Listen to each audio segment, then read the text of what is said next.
الحمد لله علي الذات عظيم الصفات سمي السمات كبير الشان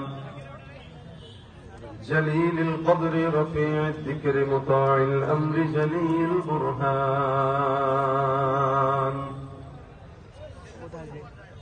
ونشهد أن لا إله إلا الله وحده لا شريك له ونشهد أن سيدنا وسندنا وحبيبنا وحبيب ربنا وطبيب قلوبنا ومولانا محمدا عبده ورسوله صلى الله عليه وعلى آله وأصحابه وبارك وسلم تسليما كثيرا الذي أرسله الله تعالى بالحق بشيرا ونذيرا وداعيا إلى الله بإذنه وسراجا منيرا أما بعد فأعوذ بالله من الشيطان الرجيم بسم الله الرحمن الرحيم وما أرسلناك إلا رحمة للعالمين صدق الله مولانا العظيم صدق رسوله النبي الكريم وقال النبي صلى الله عليه وسلم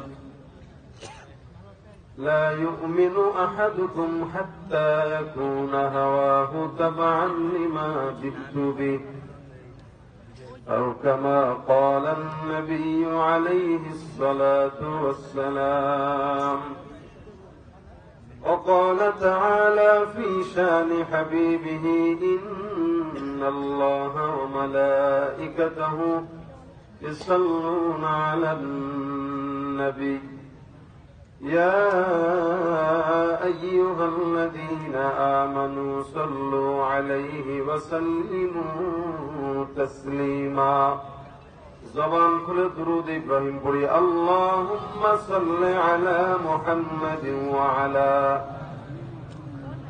كما صليت على إبراهيم وعلى آل إبراهيم إنك حميد مجيد اللهم بارك على محمد وعلى آل محمد كما باركت على إبراهيم وعلى آل إبراهيم إنك حميد مجيد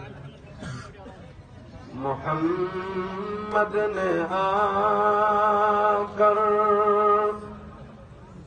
محمد نے آकर کفر کو مٹایا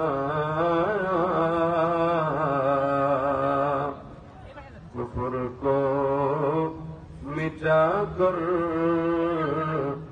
صداقت بتایا بلغ العلا بکمالہ كشف الدجى بجماله حسنت جميع خصاله صلوا عليه وآله زبان کھلے اللہ پاک رب العالمین ذکر کری لا إله إلا الله لا إله إلا الله لا إله إلا الله لا إله إلا الله لا إله إلا الله لا إله إلا الله لا إله لا إله إلا الله محمد رسول الله صلى الله عليه وسلم سبحانك لا علم لنا إلا ما علمتنا إنك أنت العليم الحكيم رب اشرح لي صدري ويسر لي أمري واحلل عقدة من لساني يفقهوا قولي أستغفر الله ربي من كل ذنب وأتوب إليه لا حول ولا قوة إلا بالله العلي العظيم الحمد لله দারুন নাজাত মদিনাতুল উলুম কওমি মাদ্রাসার উদ্যোগে হাফেজ ছাত্রদের তাকরির প্রদান উপলক্ষে দ্বিতীয় বার্ষিক ওয়াজ মাহফিলের আজকের সম্মানিত সভাপতি উপস্থিত দিনপ্রিয় ইসলামপ্রিয় ভাইরা, আল্লাহ পাক রব্বুল আলামিনের দরবারে অসংখ্য শুকরিয়া।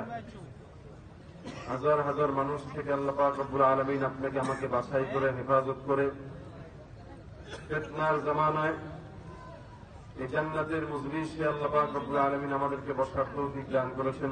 সকলে মিলে বলি আলহামদুলিল্লাহ। আপনারা মানুষ যদিও বেশি, কিন্তু আপনাদের আওয়াজে বলা চলে আপনারা আওয়াজের দিক থেকে একদমই দুর্বল। এটা ঠিক? যদি না হয় তাহলে আমাকে একটু প্রমাণ করে দেখাইতে হবে। মনে হয় আমার সামনে 5 জন বসে, আবার হাসলে জবান খুলে বলেন আলহামদুলিল্লাহ। সবাই আমাদেরকে আনলে সবার আগে প্যান্ডেলে যেই খরচ করবেন তার চেয়ে ডাবল খরচ করবেন সাউন্ডে। এই জায়গায় কি মনতা করেন, ইউটিউবে ওয়াজ দেখেন, পরে আসার পরে বলেন হুজুরের ওয়াজ ভালো হয়নি। ভালো যে কেন হয় না এটা বুঝেন। আমাদের 2 মাস হয়ে গেছে, আমার সেপ্টেম্বর শুরু থেকে নিয়ে প্রোগ্রাম লাগাতার রমজান পর্যন্ত। এক সময় 3 মাস 4 মাস প্রোগ্রাম হতে দেশে। এখন আলহামদুলিল্লাহ সারা বছরই প্রোগ্রামের সিজন থাকে, করে মানুষ হলেও করে। তো সেই ক্ষেত্রে আমাদের গলার অবস্থা ভালো থাকে না। আমার আলোচনাও শুনেন, আমার গজল আপনারা ইউটিউবে দেখেন। আমার আজকের আলোচনায় আজকের যে আওয়াজ আমার গলার টোন পাচ্ছেন, এই টোনটা কি আসলে আমার টোন? এটা চিৎকার দিতে দিতে ভেঙে আর ভাঙতে পারতেছে না। আসার পরে যদি দেখি মাইকের এই হাল, তাহলে আমি কেমনি কথা বলবো? এখন আমার তো নিজের বাঁচতে হবে, আমার গলা বাঁচানোর জন্য, কারণ আমার আগামীকাল আবার 2টা প্রোগ্রাম। এর ভিতরে ঘুম ঠিক মতো